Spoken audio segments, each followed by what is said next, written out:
고린도전서 2장 1절에서 16절 말씀입니다.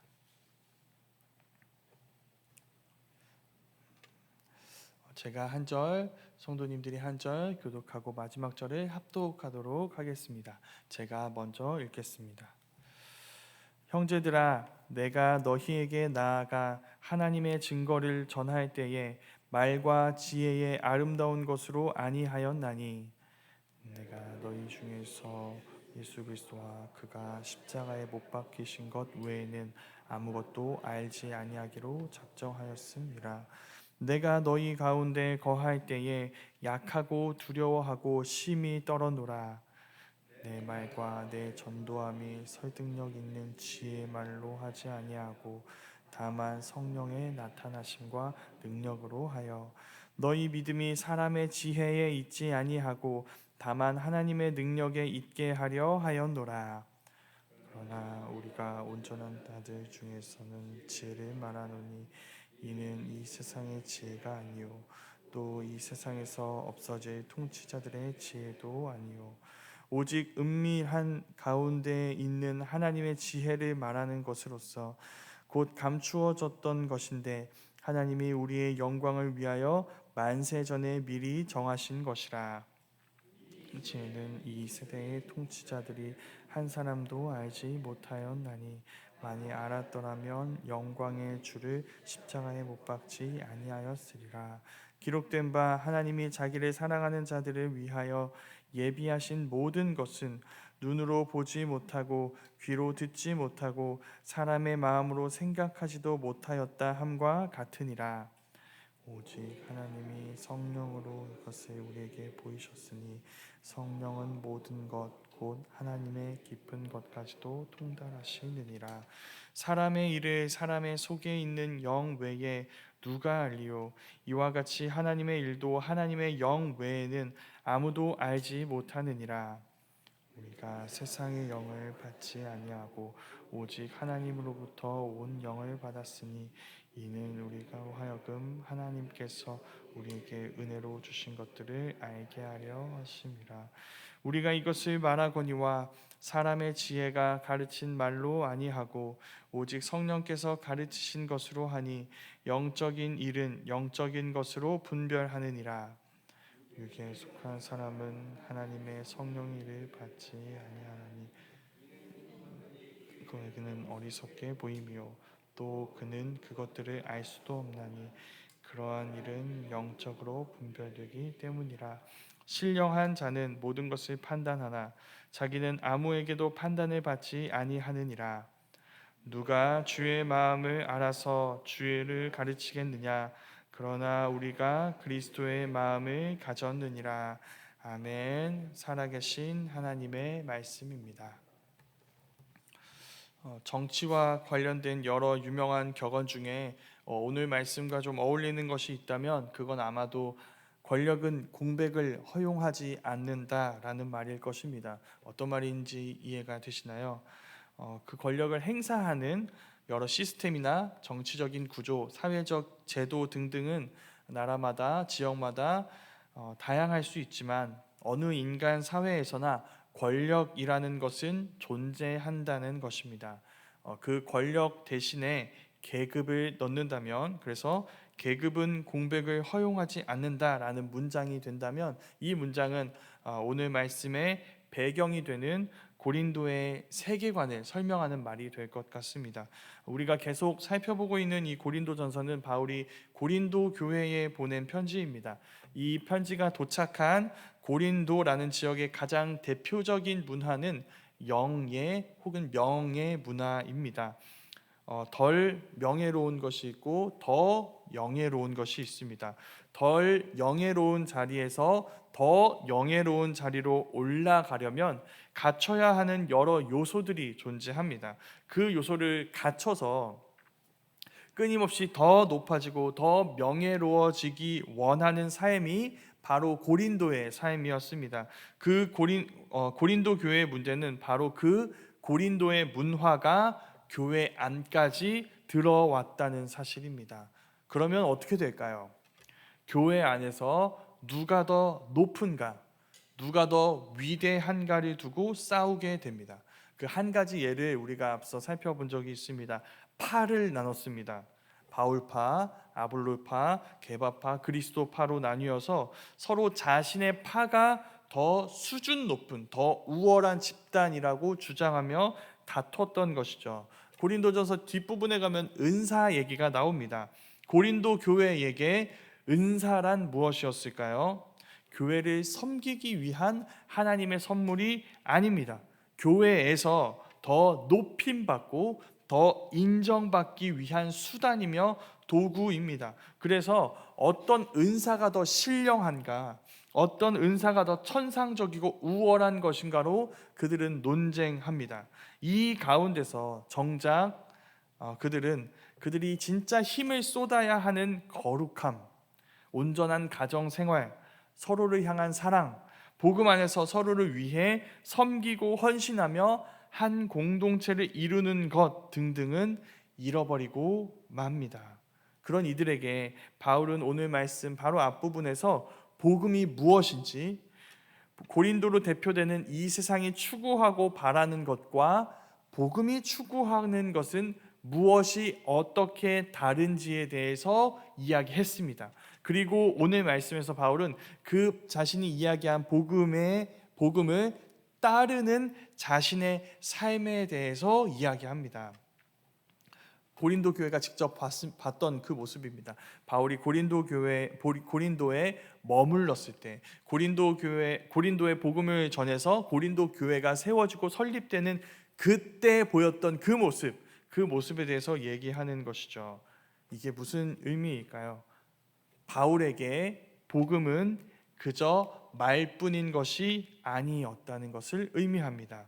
그의 삶 자체가 복음의 메시지였습니다.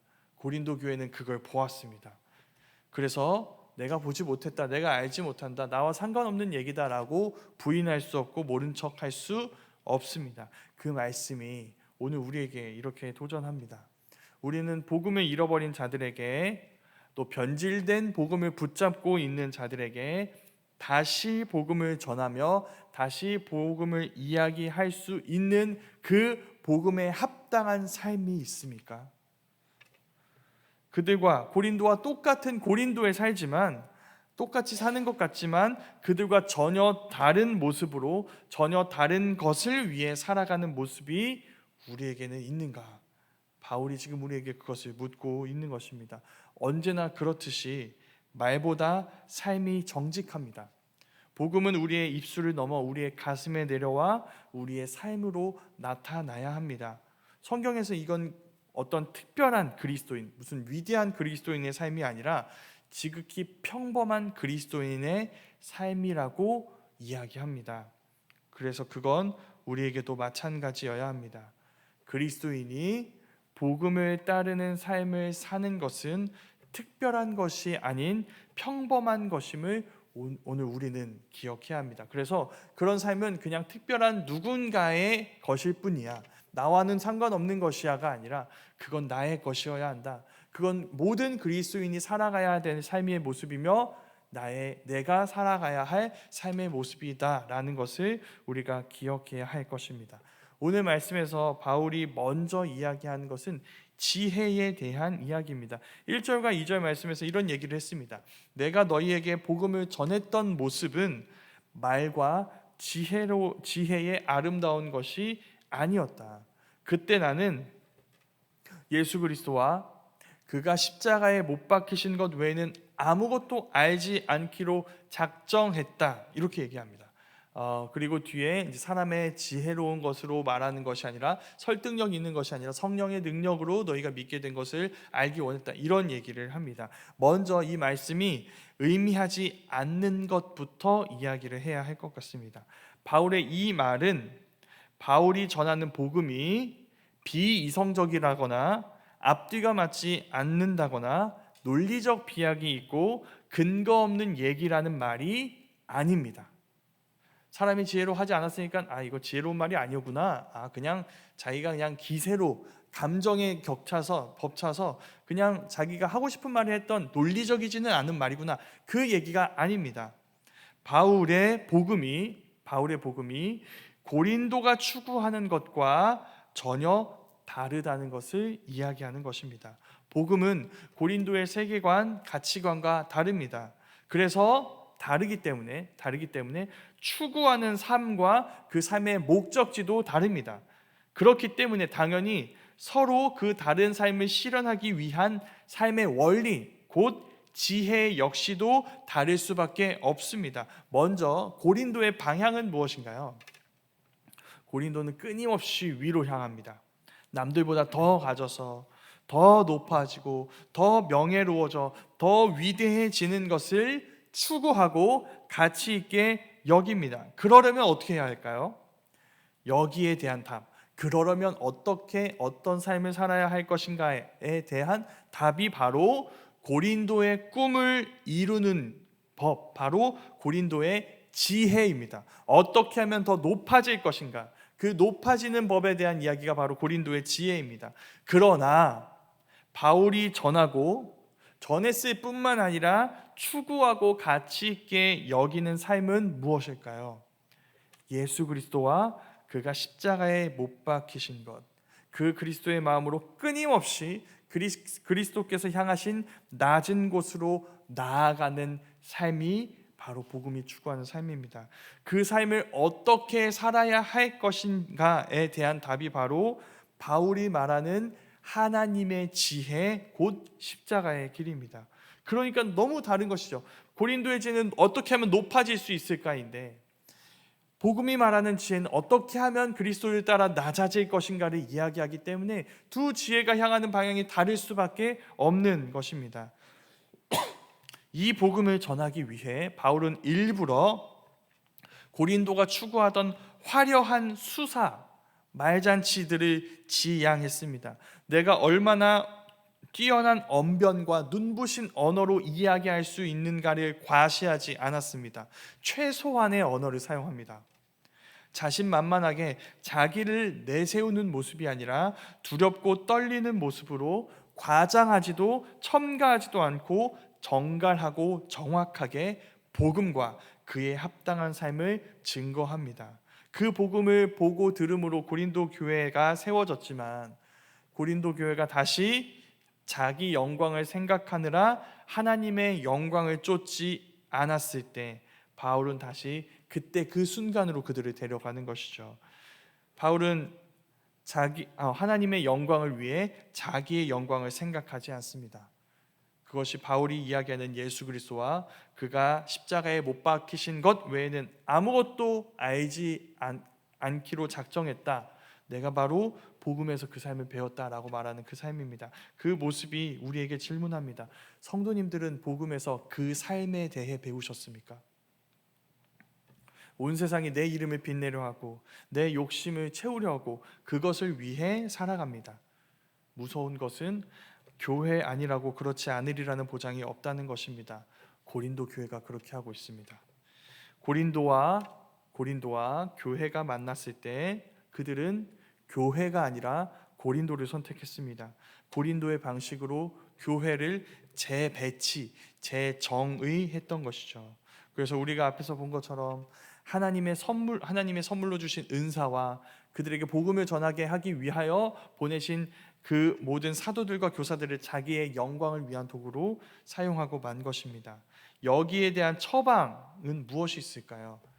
우리는 특별한 것이 있어야 된다고 생각합니다. 이건 큰 문제이니까 심도 있는 수술이 필요하다. 아니요, 그렇지 않습니다. 복음이 필요합니다. 교회는 이미 복음을 믿으니까 더 이상 복음이 필요하지 않다고 생각하는 것, 그게 교회의 가장 큰 위기입니다. 복음이 우리의 입에, 머리에만 머물고 가슴과 삶에서 찾아볼 수 없을 때, 더 이상 우리가 예수 그리스도와 그가 십자가에 못 박히신 것을 알기 원하지 않을 때, 그분이 보여주신 섬김과 희생, 서로를 내 몸과 같이 사랑하는 모습이 우리에게서 보이지 않을 때 우리는 다시 복음으로 돌아가야 합니다.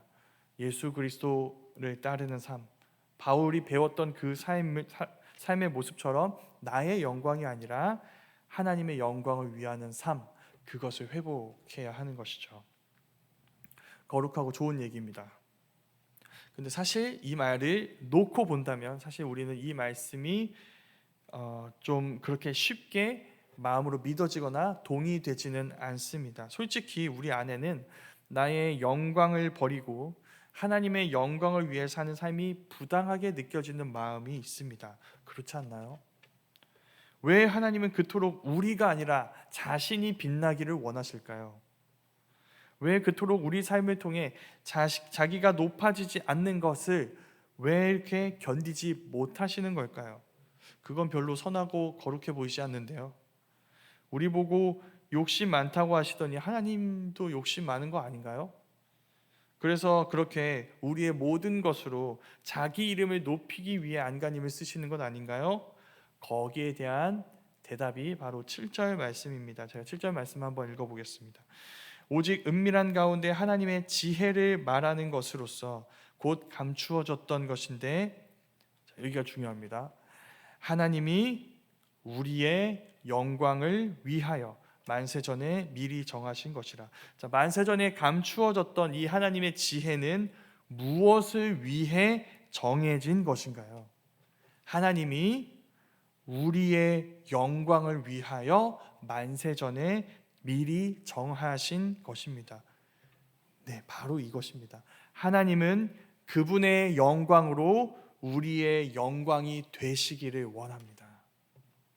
우리의 헛된 영광이 아니라 그분의 참된 영광으로 우리의 영광이 되기를 원하십니다. 우리가 하나님의 영광으로 빛나는 하나님의 형상이 되게 하시기를 원하십니다. 이를 위해 제거해야 하는 것들이 있습니다. 그것을 제거하기 원하셔서 하나님은 계속해서 고린도 이기를 버리고 교회 이기를 원한다고, 너희가 교회여야 한다고 말씀하시며 바울을 통해 다시 복음을 전하게 하시는 것입니다. 사탄이 이렇게 얘기합니다. 하나님을 대적해라, 하나님을 제거해라, 그래야 너의 영광이 빛날 것이다. 하나님은 너를 이용해 자신만을 위하기를 원하신다. 아니요, 그렇지 않습니다. 하나님은 욕심이 많지 않습니다. 그분은 우리를 위해 자기 아들을 내어주셨습니다. 하나님은 우리의 영광을 빼앗지 않으십니다. 우리의 온전한 영광이 되시기를 원하십니다. 그분의 이름이 높아질 때 비로소 그 하나님의 자녀인 우리 역시도 높아진다는 사실을, 우리가 그분의 나라를 이야기할 때, 우리가 그분의 영광을 위해 살아갈 때 우리에게 그 은혜를 주시는 것입니다. 우리가 하나님 나라를 위해 살아갈 때 하나님은 말씀하십니다. 너희가 그 나라의 상속자들이라고, 너희가 내 자녀들이라고 말씀하시는 것입니다. 그래서 복음을 따라 사는 삶은 가장 낮아지는 것처럼 보이지만 사실은 가장 높아지는 길입니다. 고린도의 지혜가 추구하는 통치자들의 영광 다 사라집니다. 그러나 우리가 보고 참여하게 될 그 주님의 영광은 사라지지 않습니다. 그래서 진정으로 영광스럽게 되기를 원한다면 우리는 고린도의 지혜가 아니라 복음의 지혜를 따라야 합니다. 바로 이 세대는 알지 못하는 것, 예수님을 따라 온전한 섬김과 헌신, 은혜와 사랑과 서로를 존중하는 그 주님을 닮은 사람으로 나아가는 것이 진정으로 영광스러운 길이라고 바울이 성령을 통해 우리에게 이야기하는 것입니다. 우리 모두가 그 지혜를 가진 자들이 될 수 있기를 간절히 소망합니다.